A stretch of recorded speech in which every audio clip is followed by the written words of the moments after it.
My mother said I was too embarrassing to stand beside doctors, so I built a company that saves hospitals billions and never needed her approval again.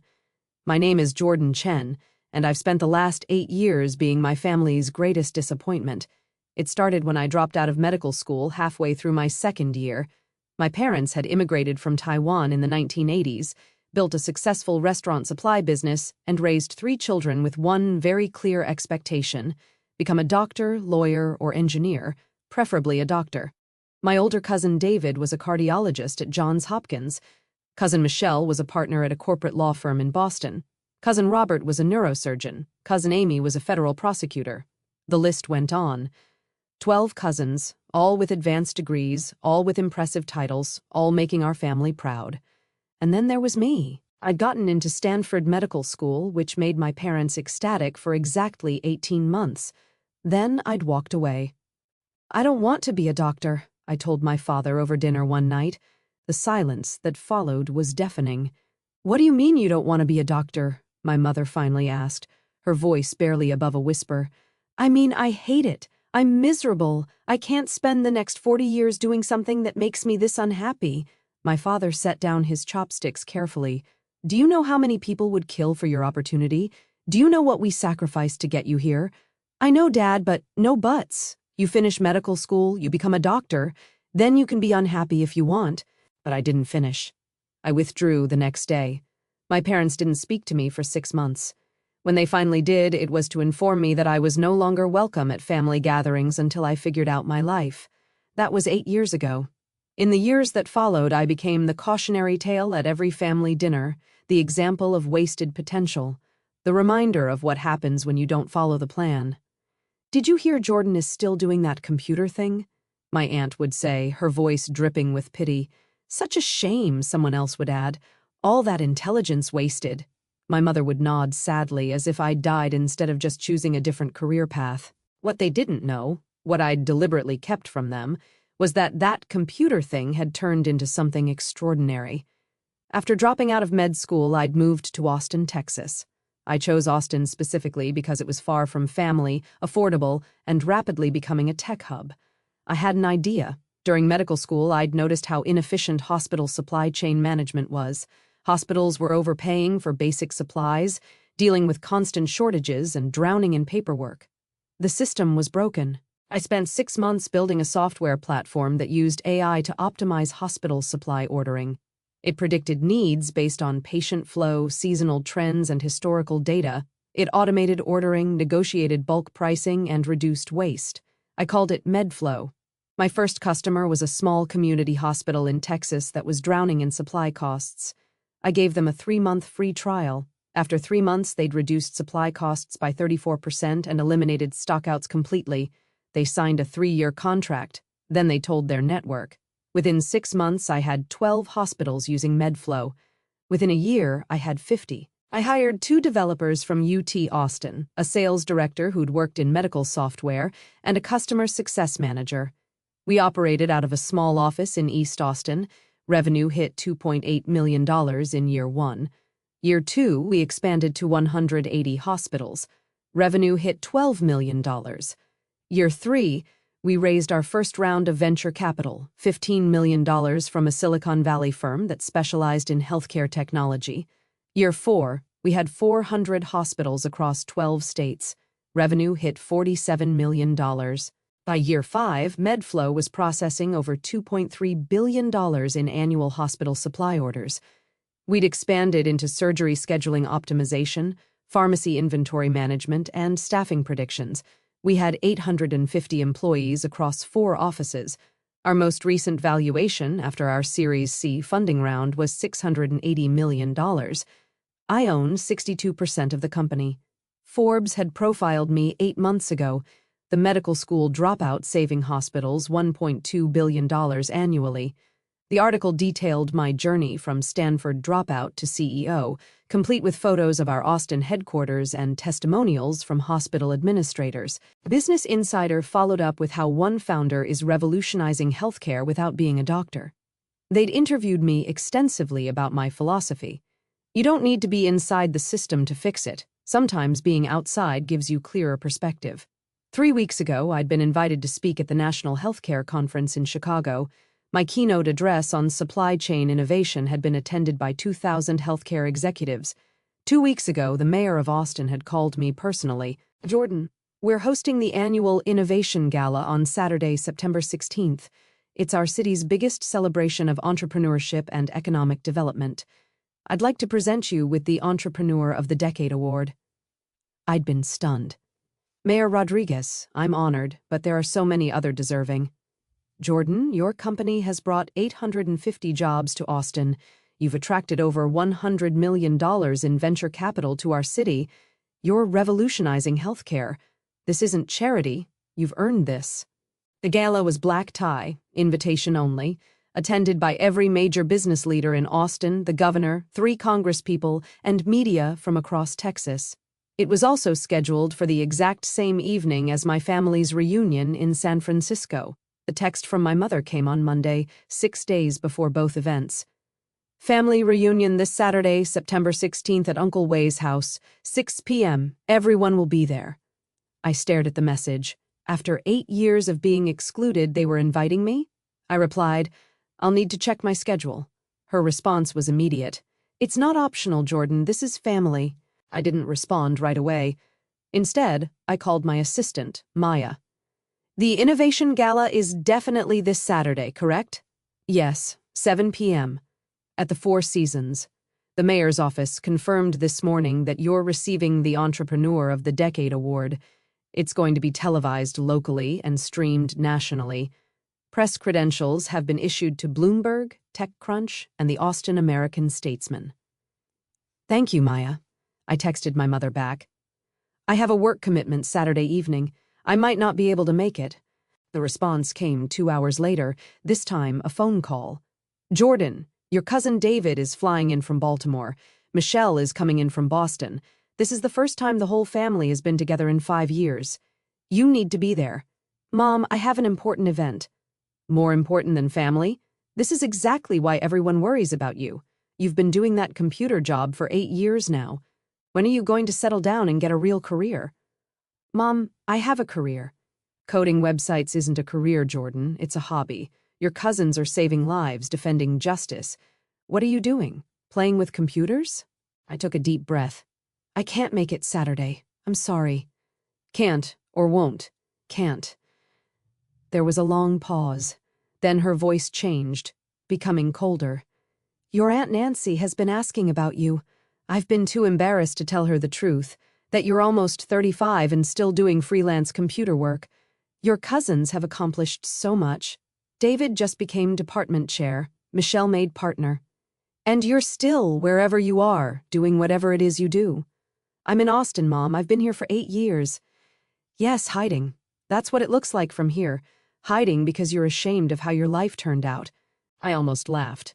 Almost. I'm not hiding, Mom. Then prove it. Come to the reunion, face your family, show them you're doing okay, even if you're not a doctor. I told you I have a work commitment. Jordan, her voice was sharp now. Your Aunt Nancy specifically asked me to make sure you don't come.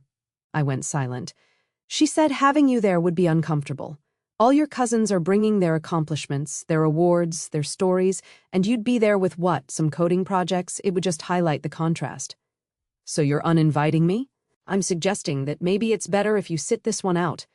Let the successful members of the family celebrate.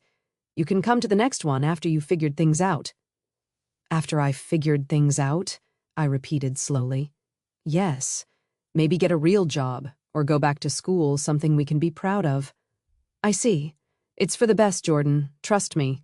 Why put yourself through the embarrassment of standing next to doctors and lawyers when you're just not at that level? I looked at my calendar. The Innovation Gala stared back at me. You're right, Mom, I said quietly.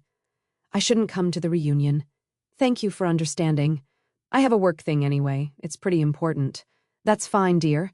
Focus on your little computer projects. Maybe one day they'll turn into something real. After we hung up, I sat in my office for a long time looking out over downtown Austin. Our office occupied 2 floors of a high-rise on Congress Avenue. Through the window, I could see the Texas State Capitol building. My phone buzzed, a text from my mom to the family group chat that I was still somehow included in. Jordan won't be attending the reunion. He has work commitments, more room for everyone else. My cousin David responded, That's probably for the best. More space for those of us who've actually accomplished something. Michelle added, Is he still doing that computer thing? So sad. Robert wrote, Maybe he'll figure it out eventually. We can't all be high achievers. I muted the group chat and called Maya. The speech for Saturday, I want to revise it. Revise how? I want to add a personal story about family expectations, about choosing your own path, about success looking different than you planned. That sounds powerful. Send me your thoughts and I'll help you structure it. That evening, I went for a run along Lady Bird Lake. The Austin skyline reflected in the water, beautiful and vibrant. The city had given me everything, the space to build, the community to support me, the freedom to fail and succeed on my own terms. My family had written me off 8 years ago. They decided I was a failure before I'd even begun. Saturday night, they'd find out just how wrong they'd been. By Thursday, my revised speech was ready. Maya had helped me structure it perfectly, starting with the personal story of leaving medical school, transitioning into the journey of building MedFlow, and ending with a message about defining success for yourself rather than living up to others' expectations. It's going to make people cry, Maya said after reading the final draft. Good, I said. The mayor's office called to confirm final details. The award presentation would happen at 8:15 p.m., right after dinner. I'd be introduced by Mayor Rodriguez herself. The presentation would be broadcast live on local news and streamed on the city's website. We're expecting significant media coverage, the mayor's assistant said. This is one of our biggest events of the year. The governor specifically moved his schedule to attend. I'm honored, I said. Friday afternoon, I got my hair cut, picked up my custom tuxedo, and did a final review of the speech. That evening, I had dinner with my executive team, my CTO, CFO, and COO. We'd been through everything together, the early struggling years, the sleepless nights fixing bugs, the nerve-wracking investor pitches, the explosive growth. Tomorrow's going to be big, my CTO Sarah said. You deserve this, Jordan. We all deserve this, I corrected. None of this happens without the team. True, but you're the one who had the guts to walk away from medical school when everyone told you were crazy, my CFO Marcus added. You're the one who believed in this when it was just an idea. I smiled. Thanks, guys. That night, I checked the family group chat.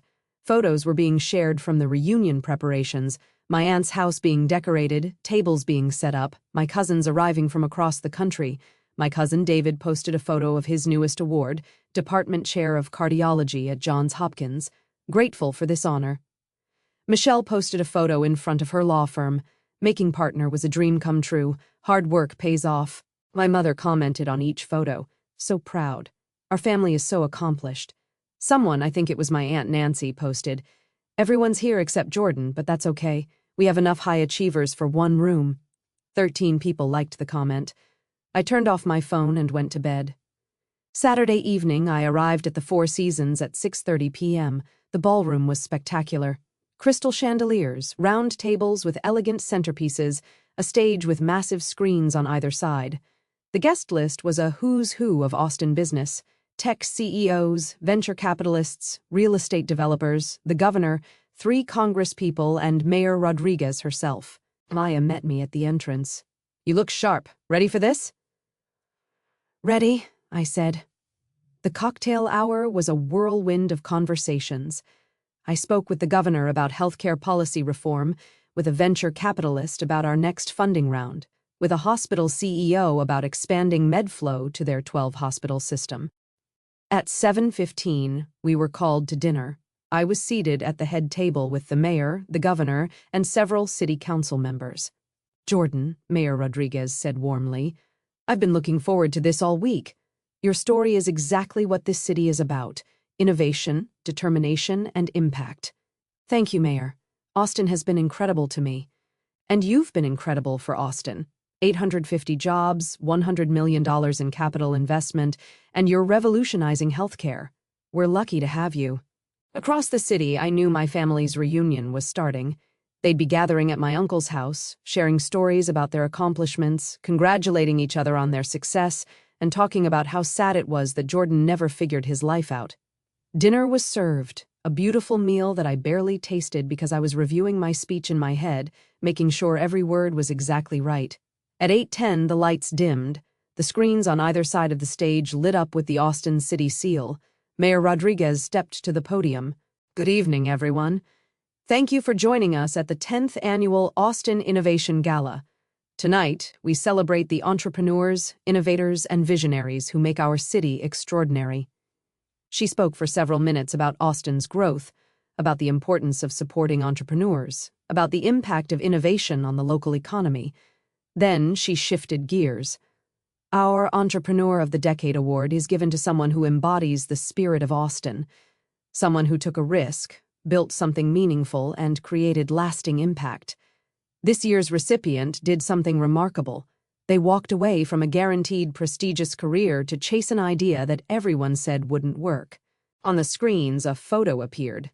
Me 8 years ago in a tiny office with a whiteboard covered in diagrams. Jordan Chen dropped out of Stanford Medical School to build software that would optimize hospital supply chains. Family and friends told them they were crazy. They built it anyway. Another photo appeared, our first office in East Austin, just me and 2 developers crammed into a small space.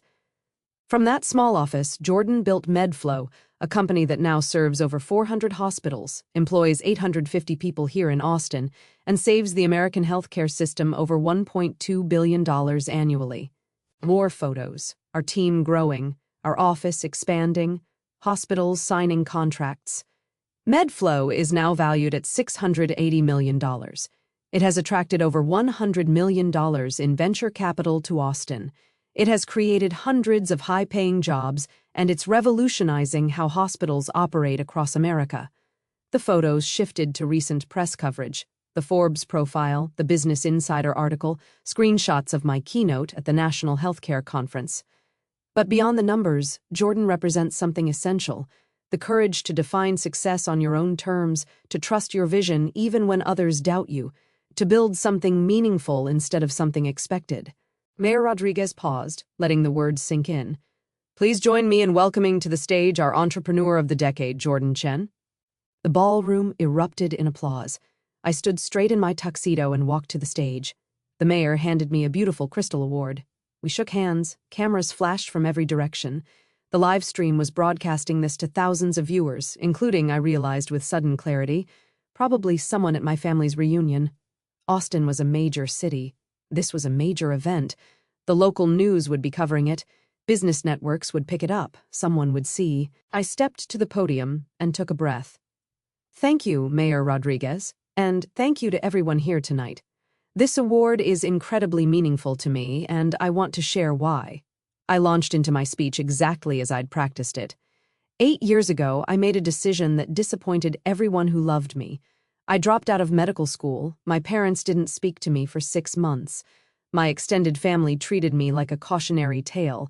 I was supposed to be a doctor, and instead I became what? A dropout, a failure, a disappointment. I moved to Austin because I needed space to figure out who I was outside of other people's expectations. I had an idea, a possibly crazy idea, about fixing hospital supply chains. I didn't have a business degree, I didn't have experience in healthcare administration, I just had a problem I wanted to solve. On the screens behind me, photos of MedFlow's early days played. The first year was brutal. I lived in a tiny apartment, ate ramen more days than not, and worked 16-hour days building software I wasn't sure anyone would want. My family thought I was wasting my life. My former classmates were becoming doctors, and I was coding in a small office hoping I wasn't making a massive mistake. I paused, letting the vulnerability sit. But something happened. The software worked. Hospitals started using it. Lives improved, not because I was in the operating room, but because I was in the server room. Patients got better care because their hospitals had better systems. Healthcare workers had less stress because the logistics ran smoother. Money was saved that could be spent on actual patient care. The audience was completely silent. I learned something important. There are many ways to make a difference. Being a doctor wasn't my way. Building technology that helps doctors, that was my way. and it took me dropping out of the path everyone expected to find the path I was meant for. I looked directly at the camera broadcasting the event. To everyone watching who feels like a disappointment because you chose a different path, you're not a failure, you're a pioneer. To everyone who's been told their dreams aren't practical or prestigious enough, don't listen. To everyone who's been excluded from the table because you don't fit the traditional definition of success, build your own table. The room erupted in applause, but I wasn't finished. This award isn't just mine. It belongs to the 850 people who work at MedFlow. It belongs to the hospitals that took a chance on an unproven product from an unknown company. It belongs to the venture capitalists who believed in the vision. And it belongs to the city of Austin, which gave a medical school dropout the space to become something else entirely. I raised the Crystal Award. Thank you for this incredible honor. Thank you for celebrating success that looks different than expected. And thank you for proving that sometimes the best way to heal the world isn't by following the prescription. It's by writing a new one. The standing ovation lasted 2 full minutes. As I walked off the stage, my phone, which I'd silenced but could still see, was lighting up like a Christmas tree. Text after text after text after text. Maya intercepted me as I left the stage. "Jordan, you need to see this." She held up her phone. Twitter was exploding with clips from my speech. Entrepreneur of the Decade was trending. The Forbes verified account had tweeted, "Medical school dropout to $680 million company. Jordan Chen's inspiring speech at Austin Innovation Gala is a must-watch." TechCrunch had already published an article.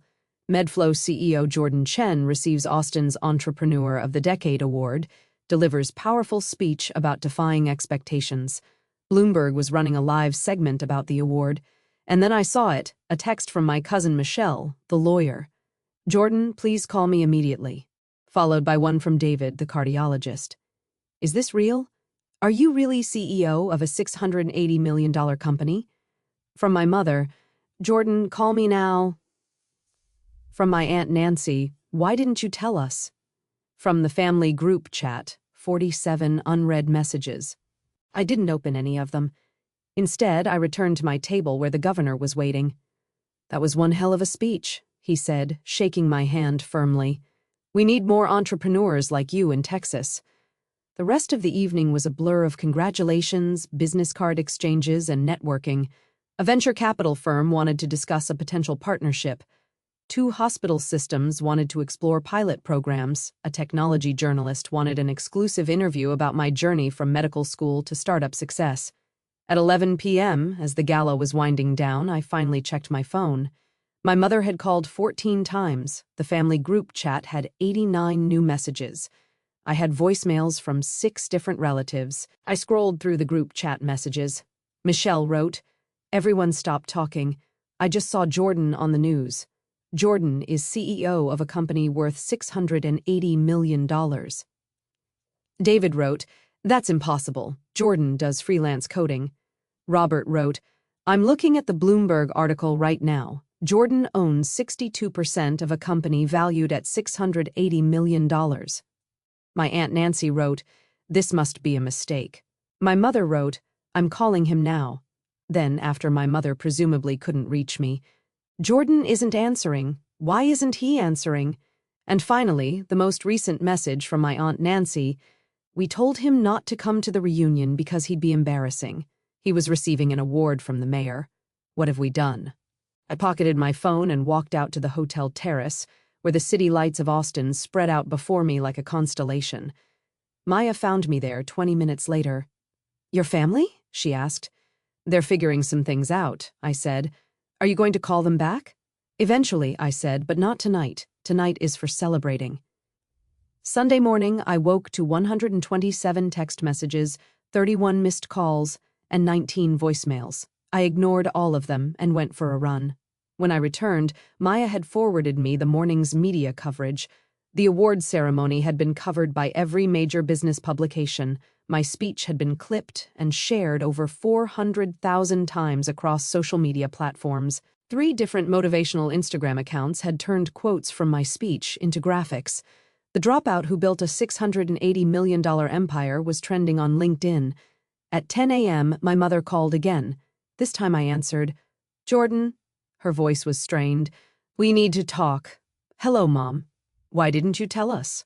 About your company? About your success? About any of this?" I sat down on my couch, looking out over the Austin skyline. "You never asked," I said simply. "We asked about your work all the time." "No, you made assumptions about my work. You called it that computer thing and freelance coding and told me to get a real job. You never once asked what I actually did. You could have told us anyway."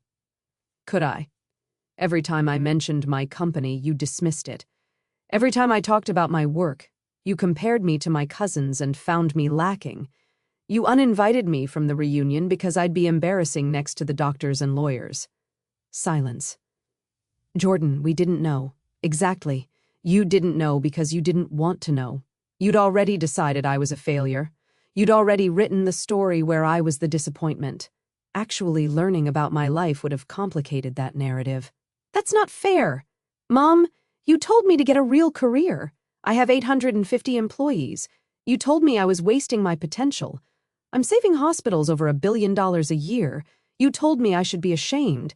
The mayor just gave me Entrepreneur of the Decade." I could hear her crying softly on the other end. "Your Aunt Nancy feels terrible," she said finally. "Everyone does. We watched the ceremony at the reunion. Someone had the local news on, and suddenly you were on the screen and everyone just stopped. We watched your whole speech. Jordan, it was beautiful." "Thank you. We wanted to make this right. Can you come to dinner? We can celebrate properly. Everyone wants to congratulate you." "Everyone wants to be associated with my success now," I corrected gently. "Where was that energy 8 years ago? I was dropping out of medical school. I was choosing a different path. You could have supported that. You could have been curious instead of judgmental. You could have asked about my dreams instead of insisting on yours." More silence. "What do you want from us?" she finally asked. "I don't want anything from you, Mom. That's what I've been trying to tell you. I built this without your support, without your approval, without your presence. I'm not angry. I'm just done needing you to validate me." "Jordan, I need to go, Mom. I have a board meeting tomorrow morning. Will you at least think about dinner, please?" "I'll think about it." I hung up. Over the next few days, the messages continued. My cousins, the doctors and lawyers who'd mocked me in the group chat, were suddenly very interested in reconnecting. David wanted to discuss MedFlow's healthcare applications and potentially collaborate. Michelle wanted to connect me with her firm's corporate clients who might need my software. Robert wanted to invest in MedFlow. Amy, the federal prosecutor, wanted to introduce me to her husband who was in finance. Each message followed the same pattern. Brief apology for misunderstanding my career, followed by an explanation of how they could now help me now that I was successful. I responded to none of them. What I did respond to were the hundreds of messages from strangers, people who'd seen my speech and been inspired, college students who were afraid to disappoint their parents, mid-career professionals considering major changes, other entrepreneurs who'd been dismissed by their families. I spent hours responding to those messages, offering encouragement, sharing advice, connecting people with resources. Because that was the point of the speech. Not to shame my family, but to encourage everyone else who'd been made to feel small for dreaming differently. 6 weeks later, I was back in my office when Maya knocked on my door. "You have a visitor," she said. "Your mother." I looked up, surprised. "She's here?" "In Austin, downstairs in the lobby. She said she'd wait as long as necessary." I thought about it for a moment, then nodded. "Send her up." My mother appeared 5 minutes later, looking smaller than I remembered, older. She carried a large envelope. "Thank you for seeing me," she said quietly. "Would you like to sit?" I gestured to the chairs in front of my desk. She sat, looking around my office. The framed Forbes cover, the Business Insider article, the awards on the shelf, the view of downtown Austin through the floor-to-ceiling windows. "This is impressive," she said. "Thank you." "Jordan, I owe you an apology. A real one, not the kind I can send in a text." She took a breath. "I was wrong about everything. I was so focused on the path I wanted for you that I couldn't see the path you were actually on. I made you feel like a failure when you were building something extraordinary."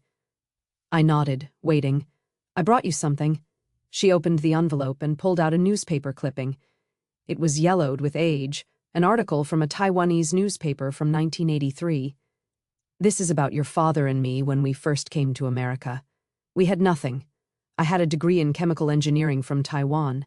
Your father had a degree in physics, but when we got here, no one would hire us.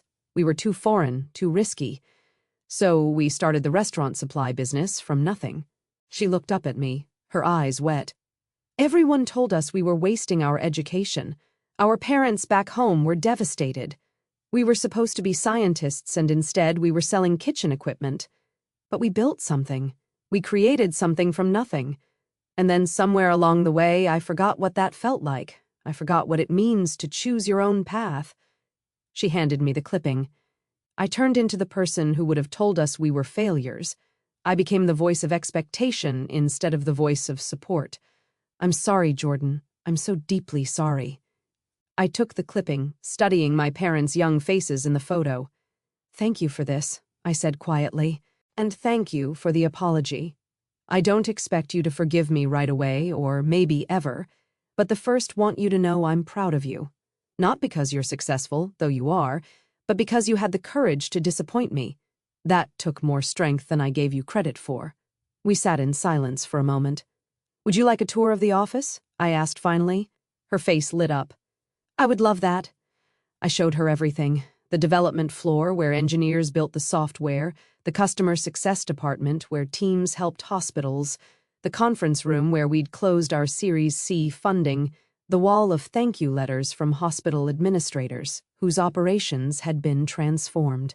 We got one last week from a rural hospital in Montana, I told her. They wrote that our software helped them stay open during a critical shortage. They served 20,000 people in an area with no other hospital within 60 miles. Without MedFlow, they would have closed. My mother read the letter, tears streaming down her face. You're saving lives, she whispered, just not the way I expected.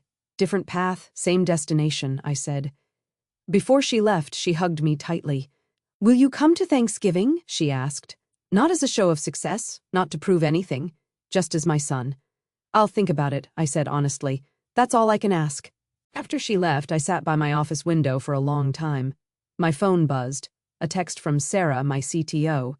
The hospital system in California just signed, all 12 locations, $8.7 million contract. I smiled and typed back, excellent work. Tell the team I'm buying lunch tomorrow. That evening, I went to my favorite taco place in East Austin, the same place I'd eaten at least twice a week during those early struggling years. The owner, Maria, greeted me with a huge smile. I saw you on TV, she said. The Mayor's Award. Jordan, I'm so proud. Thanks, Maria. You remember when you used to come in here and work on your laptop for hours? I used to worry you weren't eating enough. I laughed. I remember. You used to give me extra chips. Because you were too skinny. And now look at you, entrepreneur of the decade. I ordered my usual and sat at my usual table, the same one I'd sat at hundreds of times when I was building MedFlow from nothing. My phone buzzed, an email from Forbes. We'd like to interview you for our cover story on healthcare and innovation. Another email from the governor's office. Would you consider serving on the state's Healthcare Innovation Council? Another from a venture capital firm. We'd like to discuss investing in MedFlow's Series D round. I set my phone down and looked around the small taco restaurant. This place had been here for me when nothing else was. When my family had written me off, when the future was uncertain, when success was just a maybe, success hadn't changed me. It had revealed me. I wasn't a disappointment who got lucky. I was an entrepreneur who'd been underestimated. I wasn't a dropout who settled. I was a visionary who chose a different path. And I wasn't embarrassing. I never had been. My family had finally figured that out. But I'd known it all along. My tacos arrived, and I ate slowly, savoring every bite, looking out at the Austin sunset painting the sky in brilliant colors. I'd come to the city 8 years ago as a medical school dropout with an idea and a dream. I wasn't leaving. I was staying. This was home. And home, I'd learned, isn't where people accept you. Home is where you accept yourself.